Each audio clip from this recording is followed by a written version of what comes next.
Hi, it's Tantra. I've been laying low since COVID. In When I had COVID in 2020, I I started listening because I knew the world wasn't the same. I knew that we'd gone through some evolutionary crack in our egg, and I was very curious about what that crack meant, and also personally how I could line up with that crack. So this isn't just my data coming through my psychic, mystical, prophetic mind. It is also my personal experience. I don't know how many of you know, but since about 2014, I've had an experimental community. I shouldn't say we have had an experiential community. We call it the field of Tantra Mat, not because I'm the awesome leader, but because it followed principles of what takes care of life and has us exist as whole, what it is to be with another in the field, what is it to live where everything's part of everything else, where everything is in relationship with everything else, and everything is operating on behalf of everything else. In other words, a reality of unity. What is it like to be transparent, to listen to another in their direct link with creation? And this phenomenon happens, this information. In other words, we begin to figure out, we begin to tap into a forming, something that is forming. We could say in the consciousness of humanity, we wouldn't quite have it right probably, but in the biological field of humanity, in the thinking field of humanity, in the emotional field of humanity, since 2014, we've been observing. So we've been observing for almost 10 years. And when you observe and you interact, when you play around with some things over 10 years, you begin to get information that is, in a very interesting way, concrete, but not concrete in the paradigm of separation we were born into, but concrete in the paradigm of what it is to live an existence that's in unity with all life. So we have that life is outside of us, and we interact with it. So it's often very hard for human beings to know that they are life itself, and how we interact with life internally. And that doesn't mean just our thinking brain or our personality. It also means how we interact internally as a body, as a mind, as a spirit, as an emotion, as a sensory, sentient, intellectual, intelligent, dimensional being. So why am I doing this Facebook Live out of nothing, out of nowhere? Because I'm usually following some stream of thought, and I'm usually developing something over time. But I really did go dormant. I got dormant for many reasons. One is I had COVID, and I had to track the body, see how the body was responding to COVID, and seeing if I could uh, if what was available to me was an evolutionary moment for my body to evolve, which it has. It has evolved. In fact, I am probably healthier now, although I actually have been sick the last 2 weeks. But I'm actually healthier now than I was pre-COVID. So it isn't a matter of giving you a remedy or giving you an answer. It's about a real excitement on my part, and an excitement in this collective community that I'm not inviting you to join, and you're always welcome to pop into our WhatsApp thread, and you're always welcome to participate in our World of Unity on Wednesday night. But we're not promoting anything. We're really a living something global community that is starting to register, because it can only be registered in the collective. We're a collective consciousness, humanity is. And and certain things can only be registered in a collective manner. It's one of the reasons I think in the reality we're born into, there's such a drive to isolate us from each other or to turn against each other, because that way we can't hear the webbing of our incredible collective consciousness that operates beyond the effect of circumstance. So today I got really excited because there are a couple of things I've been noticing, but I hadn't been able to bring it to language in a coherent way, in a simple way, because I don't know if you know what it's like, but if you live something and you've seen it's real and you operate in the realness of it, then when you go to try to explain it to other people, it falls short. To say it simply, it falls short. So I just want to share a couple of things because we began to notice as a collective, we began to notice that the body was metaing. It was seeming to want to work things through, to be related in a way that was not figure-outable. And yeah, it was hard to break the hold on the application of thought. Something's wrong. I'm aging. I'm getting old. Uh, my body is sick. My body's against me. It was hard to work that through, but it was in the collective consciousness, which is global, our global community. We could tell there was something else going on. And the body seemed to be metaing. And what was it metaing with? What was it working on metaing with?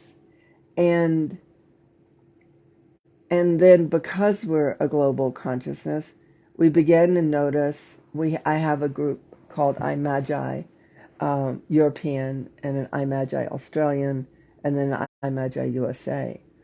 And what we began to notice was that, and I pretty much closed off except for advertising iMagi USA, because we were in a think tank, not a think tank, we were in a living as tank. We were in a, let's listen, let's move with this, let's get grounded in what this so above, so below phenomenon is happening. What is that? And I don't have the language yet. I just have the excitement. But what I had known years ago, this is 2012, I knew I was going to start a global collective, really a be with tank, where we could be with principles of realities of unity and see what started to emerge. And this amazing level of coherence emerged. I mean, literally, and cohesion, because it's the natural state of human beings, to be able to be in a shared listening, not about what we're going to say is real, but about what each of us is real for us in our direct relationship with creation.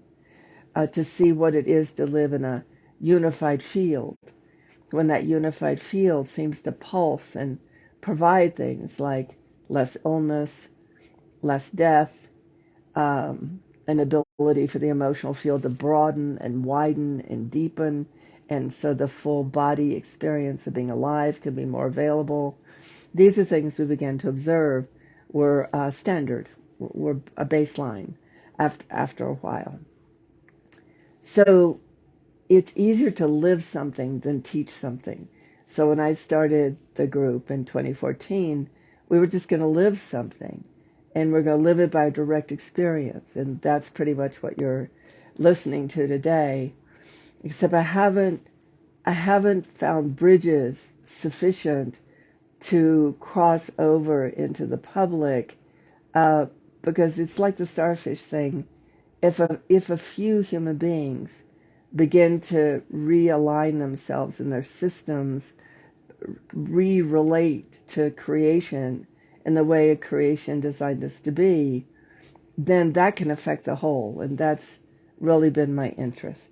However, recently, we began to use this expression last year, metabody, partly because we were watching what was happening to our bodies, and we were noticing that they were morphing. They were interested in their own genetic awakening, and that they seem to be, as bodies are designed to do, including everything, and they seem to be moving it to the next greater whole. Now, the really crazy part, which you may not believe, and it's okay because I had this sudden urge to have this conversation, is something we couldn't get our head around.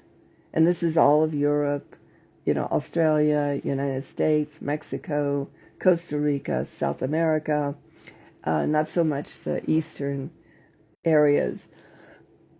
But in these areas, we're beginning to notice a phenomenon. And that phenomenon, it seemed to be connected to the earth herself, as if our bodies were listening with the same intelligence that the earth was operating in at this time. So when I began this project in 2014, there were three things I was watching for, because you can't start a research.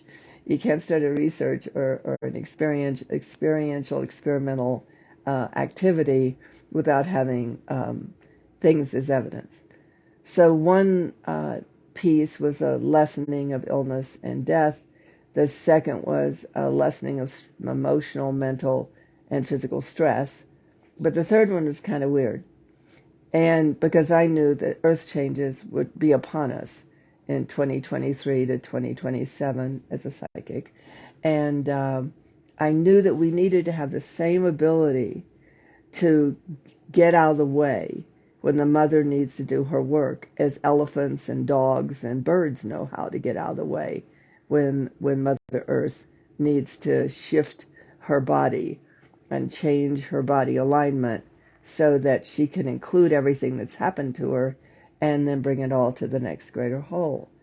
So we began to coin it geopathic intelligence, because even though we couldn't wrap our head around it, our sentient intelligence seemed to be able to pick up on it, even though our cognitive awareness was unable to bring it to articulation. So that's a big story. But then recently, I began to notice that I could feel, because see, the interesting thing about the earth is she wants her living forms to live. So she's not our enemy. We just lost touch with her. We just lost the ability to get out of the way. I once went to see the double eclipse, and a guru said to me, "Please don't go. There's going to be an earthquake there." And I said, "I don't think it's my time to die, so I don't think there'll be an earthquake. I think we're all safe." And I went, and there wasn't an earthquake, and we got to see the double eclipse. But it's a kind of intelligence of the body's connection to the earth herself, and knowing where you are, it is, or it isn't. And that's the oldest spiritual embodiment phrase that we have in all of earth. All of any tradition is, I am that. Where I am, that is. So it isn't about being at the effect of the earth, or the effect of a disease, or the effect of circumstances. It's the phenomenon of a conscious being that where they begin to discover that where they are, the conditions of life seem to operate a particular way, and yet when they're not there, it might not operate that way.